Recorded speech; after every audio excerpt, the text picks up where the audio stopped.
మీ business ఏదైనా మీ ఊర్లో promotion చేయాలంటే అది సుమన్ టీవీతోనే సాధ్యం. ఇప్పుడే సంప్రదించండి. అందరికీ నమస్కారం.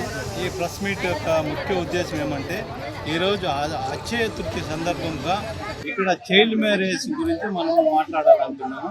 ముఖ్యంగా ఏమంటే మేము Kailash Chaturthi foundation children's foundation తరఫున మన భారతదేశంలో 400 జిల్లాల్లో పనిచేస్తున్నాం.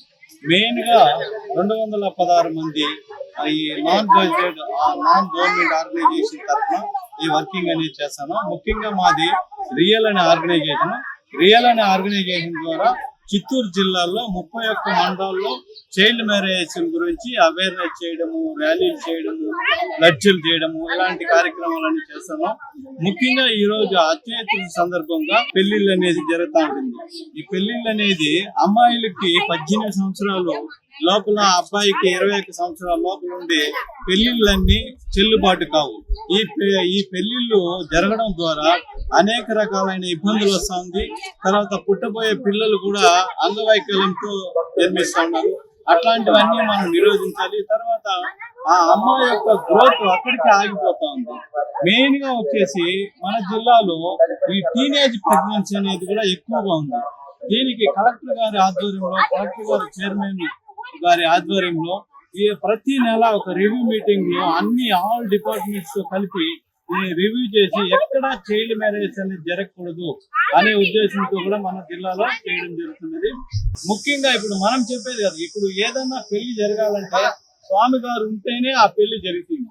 ఆ స్వామి గారు గారి అవగాహన చేసి ఇలాంటి పెళ్లిళ్ళు జరిగితే అనర్థాలు గురవుతామనేసి స్వామి ద్వారా, పెద్దల ద్వారా కానీ మనం వాళ్ళకు విన్నవించుకుంటే రకరకాలైన ఇబ్బందులు రాకుండా ఆఫ్టర్ 18 సంవత్సరాల పైబడిన అమ్మాయికి 25 సంవత్సరాలు పైబడిన అబ్బాయికి పెళ్లి చేసేదానికి ముందుకొస్తే వాళ్ళు కూడా ఆరోగ్యంగా, వాళ్ళ గ్రోత్ అనేది బాగా ఉంటుందనే ఉద్దేశంతో ఈరోజు ముఖ్యంగా ఈ కార్యక్రమం చేయడం జరుగుతుంది.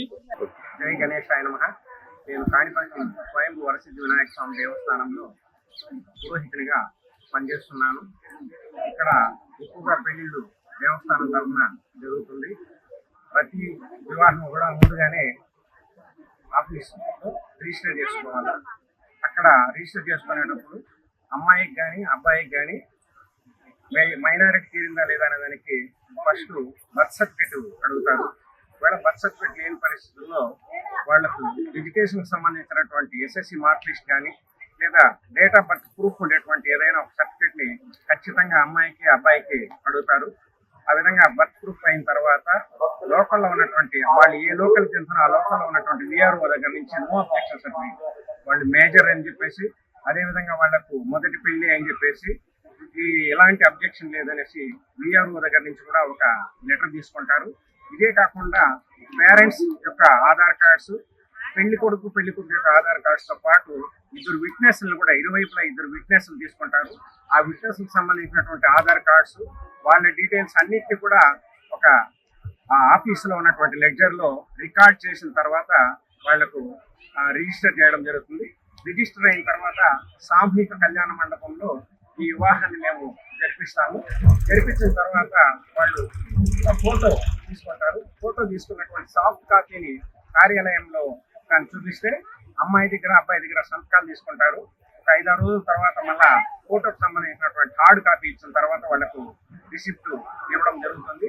ఎట్టి పరిస్థితుల్లోనూ కాణిపాకం దేవస్థానంలో ఈ యొక్క బాల్య వివాహాలు అనేది జరిగేటువంటి అవకాశమే లేదు, జరగదు కూడా అని చెప్పేసి నేను తెలియజేస్తా ఉన్నాను.